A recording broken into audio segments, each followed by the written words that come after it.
Today, we've seen around the country an extraordinary display of anti-Semitic activity on college campuses throughout the country. Columbia University, USC, even in Austin, Texas, at the University of Texas, near where I live and a city that I represent in part. We saw today protesters replacing the American flag with the Palestinian flag in Chapel Hill in North Carolina. We're seeing all sorts of derogatory actions and statements being directed to our Jewish brothers and sisters in this country. And it should not be tolerated. It should be called out. It is unacceptable. It is not speech. It is not speech when you're engaging in the kind of conduct that we're talking about, where a young Jewish man was being denied entry into a building, being asked whether he was Zionist. This is not speech. This is action. These encampments where you take over a university, state-owned or private, in particular the University of Texas, a state university, and you take it over. At USC, you deny the ability of parents and students who have worked to graduate. You're blocking access. This is not speech. Let me be perfectly clear. University of Texas President Jay Hartzell and the leadership of that university are doing the exact right thing by clearing out the people in the encampments, taking over the university. President Ben Sasse, the University of Florida, is doing the exact right thing by saying that the University of Florida is not a daycare, that these are adults and they know full well what they're doing, and that they will get the consequences of their actions. That is leadership. That is leadership. The University of Texas has allowed free speech multiple times with respect to people who are protesting the conflict, protesting Israel, supporters of the Palestinians. I think there's been 13 or 14 events at the University of Texas that have been officially sanctioned, other free speech. But here's the thing. Yet again today on the floor of the House of Representatives, we had another show vote to make people feel good about themselves by passing a bill that says anti-Semitism in the title. That's what happened. And it was put on the floor by Republican leadership. And it was put on the floor by Republican leadership despite knowing that it was pulled from going through committee. We didn't have a chance to amend it. We didn't have a chance to discuss it, to debate it. We didn't have a hearing on it. It was jammed through to take advantage of this political moment while all of these horrific things are going around the country. Republican leadership wanted to score political points, so they moved through legislation without the kind of deliberation, debate that is supposed to be carried out by the people in this chamber. As a result, today, a significant number of my Republican colleagues, including myself, voted no. As a result, we will be accused of, I don't know, being for anti-Semitic behavior, being accused by our friends and allies of not wanting to support Israel, supporting our Jewish American colleagues and friends, constituents, fellow Americans. Nothing could be further from the truth, but that's what will happen. And it'll happen because we dared to stand up and say, we don't believe in thought police. We don't believe that a bill should be brought to the floor of the United States House of Representatives, having not gone through committee, that has a reference in it to international organizations' definitions, literally in the statute, and then taking that international organization's definition, and then literally in the statute, representing and referencing the examples of anti-Semitic behavior. Now, I find the vast majority of the things that were listed in that to be horrific activity, most likely, if not certainly, anti-Semitic, at least in most contexts. Some of them are problematic. In totality, they certainly raise First Amendment concerns. They certainly raise concerns about something that I've opposed to the best of my knowledge and ability, reading through pieces of legislation at every turn and every vote, to oppose the whole notion of hate speech, hate crimes, thought police, thought crimes, putting the government into your head and your motivations when you're engaged in criminal behavior. Criminal behavior is criminal behavior. Violating people's civil rights is violating people's civil rights. But when we want to insert the government into what you're thinking and what motivates you, you are empowering that which should never be empowered. The ability of the government to police thought, to police speech, to police your views. Not the views that carry out then the actions. The actions are the problem. Police the actions. But yet that's what we did. And I am damned proud of my colleagues, particularly on this side of the aisle, who stood up and said no. Because it was a hard vote. Because you know what I got to spend my time tonight and tomorrow and this week doing? Explaining to my Jewish constituents and supporters and friends that I stand with them unequivocally. And they'll say, what do you mean unequivocally? You voted against a bill that's entitled anti-Semitism. And I'll say, because the slippery slope of tyranny that have led to the death, that have led to the harassment, that have led to the abject discrimination and oppression of people around this world, those roads lead through the empowerment of government bureaucrats and the expense of liberty. And liberty stops at the door of harming somebody, taking their stuff, blocking roads, doing the kinds of things that actually directly impact and harm people, not what you think. But that's what we do. We do things for political motivations. And the Republican leadership knew it. And they put it on the floor anyway. And I'm sick of it. I'm sick of my Republican colleagues who want to go out and campaign for power, to maintain power, to then come in here and do the very things we said we oppose. There's a bill in the House Judiciary Committee right now. That bill will say that the Department of Justice can go into a state and prosecute a cop killer if the local jurisdiction effectively refuses to do that.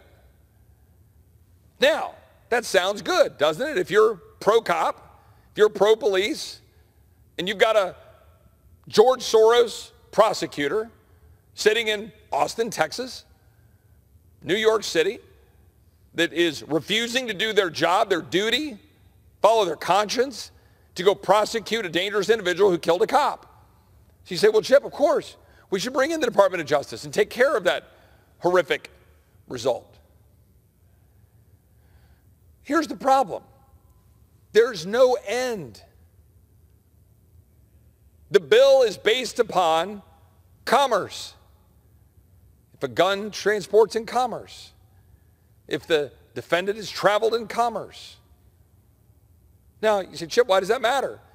Because let me ask you a question.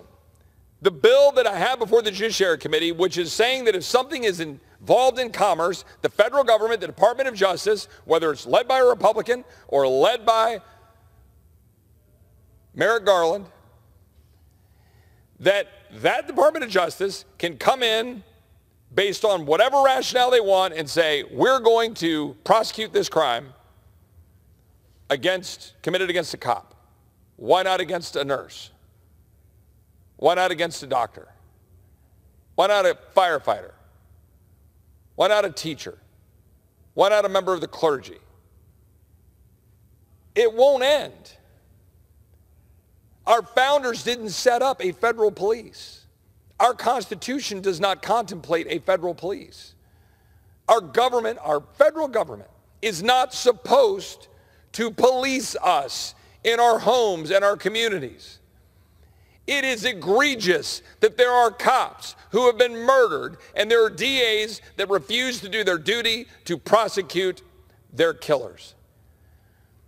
But I'll be damned if I'm going to empower a government to extend beyond its constitutional limits using the same bastardized use of the Commerce Clause that we have decried for decades because it has expanded a government that is now tyrannically using its power to go after the American people, go after former politicians, including the former president, that is spending money we don't have, that is using that power to regulate us to death on virtually every bill that virtually every Republican on this side of the aisle that claims to be a limited government conservative votes for. Why? Because they don't want the Fraternal Order of Police or other law enforcement organizations to come after them. Well, last night, I didn't even have an amendment circulated yet. I simply begged the question, why are we putting forward a bill that expands the power of the Department of Justice under the Commerce Clause, no matter how meritorious our goal is of assuring cop killers go to jail? Why are we doing that? Aren't we limited government conservatives who don't believe in the expansive use of the Commerce Clause to expand the power of the federal government? Because it's used for thousands of other things that we don't like. I hadn't even gotten the ink dry on the concept of an amendment when someone in this body had already notified police organizations and said, go after him. Well, you know what? Go ahead. I work for 750,000 Texans. I respond to them, to God, and the Constitution of the United States. I do not work for anybody in this chamber. I do not work for any organization. I don't work for any donor. I work for the people. And I work for a people who are sick and damn tired of this institution run by a bunch of people who campaign saying one thing and they get here and do another. $34.5 trillion of debt, $1 trillion every 3 months. We already spend more on interest than our defense. We're about to crack $1 trillion of interest.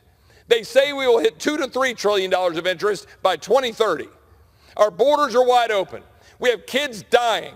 We had Austin, Texas. 4 more people the other night died from fentanyl poisoning. A bunch of others had to be resuscitated with Narcan. The people of Texas are continuing to deal with thousands of people pouring across the border. It's not in the headlines right now because universities are in the headlines. But everybody in Texas who are reeling from inflation, who can't afford a car, who can't afford their home, who can't afford the interest on their mortgage, who can't afford to buy groceries, who are dealing with crime on their streets, who are dealing with open borders, they all want some sort of sanity coming out of this institution. And what do? What do Republicans do in all of their infinite wisdom? We fund more of it. We fund the Department of Homeland Security again. We give the FBI a brand new $200 million headquarters. You can't even make this stuff up. We give more power to the intelligence community to spy on Americans. Don't even protect Americans with warrants. You can't even make it up. Over the last 16 months, there's been a battle which represents the larger war brewing within the Republican Party because unfortunately my colleagues on the other side of the aisle are so far gone down the rabbit hole of radical, progressive policies that absolutely destroy our country every single day, littering our country with regulations, littering our country with all sorts of crime, littering our country with open borders, engaging in endless wars, all of the stuff that is happening because our Democratic colleagues are frankly undermining the American dream and undermining Western civilization and undermining everything we hold dear. There's been a battle going on for the soul of the party and the country within the Republican Party. And I want to tell you, I'm not in the majority. I'm not. You say, Chip, you're in the majority in the House. You get a razor-thin majority. No, I'm not. I'm not in the majority. I'm in the minority. A minority of Republicans who try to wake up here and change this place rather than just campaign on it. That's the truth. Right now, President Biden is considering bringing in refugees from Gaza into the United States. Now, I don't know what the background checks will be. I don't know what we'll do to ensure that these are individuals that are not affiliated with terrorist organizations, since something like 3/4 of the people of Gaza support what Hamas is doing in attacking Israel. Large numbers of civilians were involved with the attacks on Israel. The bill we just voted on last week, the foreign aid package, $95 billion. Is it paid for? No. Does it fund Ukraine with no clear mission? Yes. Did everybody here who voted for it say, don't worry, that'll be the last. We just need that money and and President Trump will get elected, it'll be over. The ink wasn't even dry and they're already talking about a new Ukraine package for the fall. More money for Ukraine. You think that'll be paid for? No. Was the money that's going to Israel, $17 billion, is that paid for? No. Was there another $9 billion that were going to be used for the non-government organizations, the NGOs, and filter that money to Hamas? Yes. Was there $5 billion in there that'll go to refugee assistance? Yes. Will that refugee assistance fund moving some of these folks from Gaza to America to be your neighbor? Yes. That's what we voted on. That's what we voted for. Now, thankfully, a majority of Republicans voted against it. But our illustrious Republican leadership brought it to the floor anyway. Why, we are told? We had no choice. There's no choice. That's always the excuse. Always the excuse.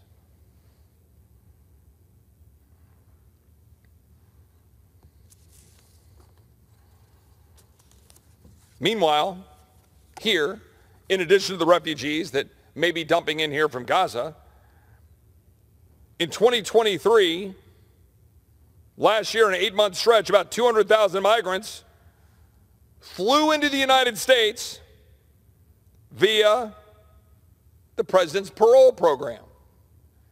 200,000. 80% of those folks went to Florida. Thousands went to Texas. Thousands flown around our country. The American people have no idea how bad the border situation really is. Our Democratic colleagues are practically giddy at what they're getting out of the Republicans in the House of Representatives, which is nada in terms of opposition. Nothing. Zero opposition to what our Democratic colleagues are trying to perpetrate on the American people by way of a president ignoring the law, racking up, I am told, by independent outside organizations making a determination of the cost, about $800 billion to $1.4 trillion in student loan forgiveness. Guys, you can't even make this up. And what do? We pay for it. We keep paying for it. We're paying for the administration of it. We didn't put any blocks in place through the omnibus appropriations bill. We didn't get a single change to open borders. We didn't get a single change to the student loan repayments or forgiveness. We didn't get a single change to the continuation of endless wars. We got negligible change on the FISA spying program.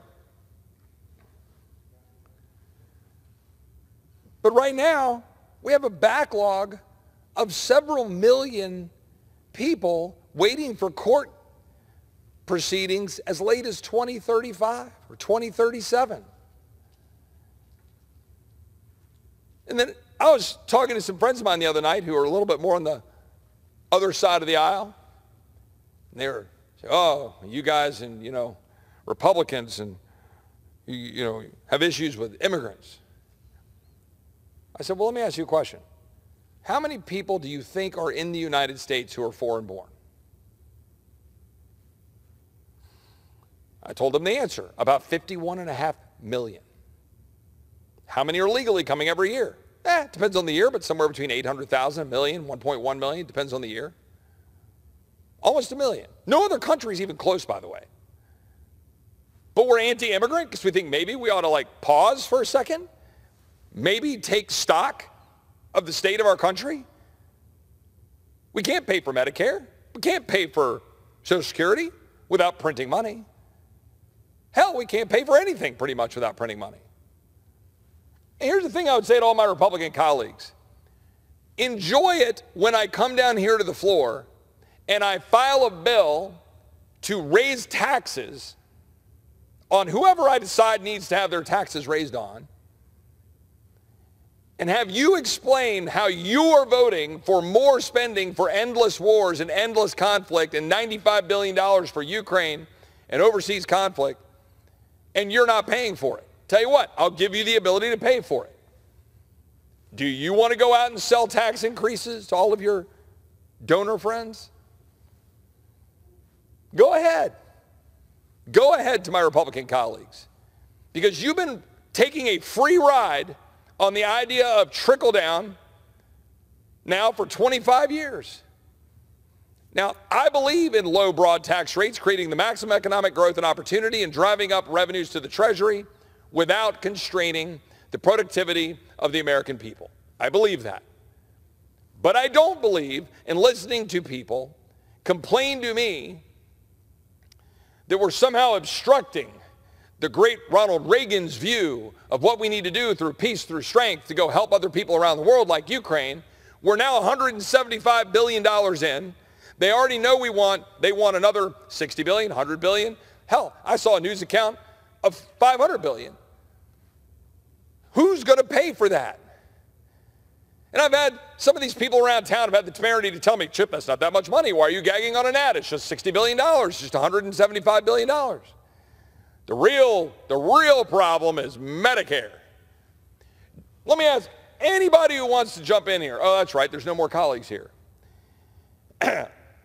Do you think that if you can't vote against a gay senior center in Massachusetts as an earmark, that you're somehow going to go out and sell Medicare reform? No, you're not. You're selling a lie. You're selling a fiction that, oh, trust me, one day when we get the full power in the House, the Senate, never mind that we're going to have 60 votes in the Senate. We'll give that excuse next year. We'll then, trust me, Chip, we'll do something like set a percentage of GDP that we can tolerate as our overall spend level, and we'll constrain, and we'll fix this, and we'll fix the donut hole, and we'll fix all these things nobody in America knows about. And we'll pass some bills, we'll pat ourselves on the back, and we'll pass another 10-year budget that has all of its cuts in the 10th year. And then, when it comes to the tax cut time, we're going to be for those tax cuts. Now again, I want to be very clear. I am for low taxes on the American people. Let me even go further. If we're going to keep printing money, why do we have taxes at all? I've asked that question in the Budget Committee. Nobody can answer it. Like, if we're literally not going to actually adhere to a budget, balance the budget, constrain spending, and do the responsible thing, which we never do, why on earth would we not just get rid of taxes? Right? If you're going to spend almost twice as much as you take in, which we're getting dangerously close to, if you take in $4 trillion and you're spending $3 trillion more than that, I don't know what the numbers are, but you know, why not just print the $7 trillion? I mean, it's a genuine question. Oh, Chip, that would be irresponsible. Why? I mean, we all know why, because we're living a fiction. We're living like this is something that isn't going to blow up on us. It is.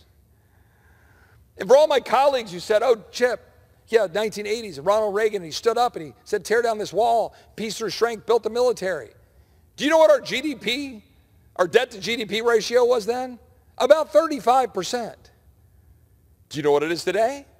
About like 120%, depending on which numbers you look at. It's insane. Right? I mean, it's like, oh, well, we'll send this because Ukraine will stop Putin. Well, let's put aside whether that's even true or not. When are you going to pay for it? You're not. And then today, it's like, we're going to go put down a bill so we can feel good about ourselves, so we can go out to our Jewish friends and say, look, we passed an anti-Semitism bill. Pat me on the back. I'm anti-Semitism. Meanwhile, you completely destroy any notion of a principle that we should be against thought police.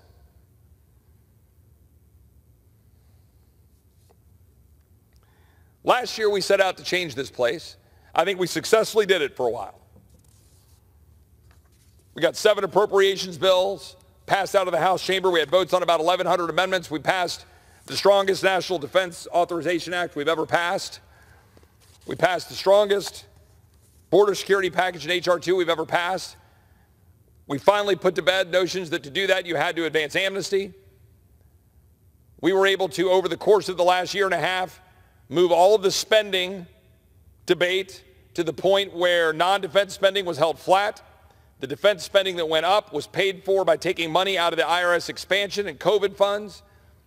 We were having serious conversations across the ideological spectrum, getting votes on bills, having regular order, going to committee, voting on amendments, and this place was briefly working again. And right now, I've never seen it worse. Bills being cooked up in back rooms, being jammed through without going to committee, without amendment, many of which have miserable policies in them. We spent $1.7 trillion in omnibus spending with all sorts of earmarks, all sorts of funding for FBI headquarters, continuation of broken and open borders, continuation of endless wars. We busted the caps. Less than a year after passing the caps, we busted the caps. We then fund $95 billion of additional foreign aid after passing a reauthorization of FISA. I will note, conservatives jumped in there, and I think we forced it down to a 2-year reauthorization of FISA, so we'll get another bite at that apple in 2 years. You're welcome. Crumbs of freedom and liberty. But I'm telling you, if you want to save this country, you need to make sure that we have a Republican conference that is going to do what they said they were going to do. You need to make sure that the minority of us who are coming to the floor to fight for you are no longer in the minority.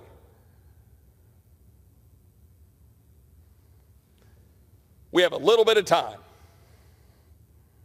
I said goodbye this last weekend to my 89-year-old grandmother. She passed away Sunday morning. I know she's up there with Jesus.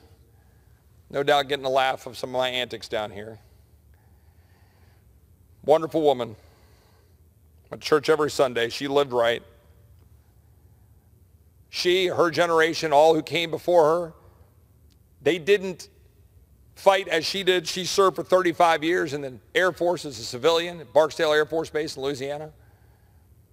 Neither she, nor any of the other people who wore the uniform, nor any of the 400,000 tombstones at Arlington National Cemetery, nor any of the tombstones that are sitting over in Normandy when we go over there and we celebrate D-Day on June 6th on the 80th anniversary, none of those people gave the last full measure of devotion or were willing to risk the last full measure of devotion to mortgage this country away vote by vote, dollar by dollar, year by year. We have a duty right now to take our country back because the radical, progressive Democrats and leftists who want to destroy it and who are going around city by city and university by university, they're not the majority. They don't represent a fraction of the people in this country who want to go about their job, honor God, take care of their family, work hard, earn a living, take care of their kids, start a business, achieve the American dream. And I'm here to tell you I'm not going anywhere. We're going to take this country back because they don't get to have it. But we have to stand up as a party and do what we said we would do, or we will be in the ash bin of history. With that, Mr. Speaker, I yield back.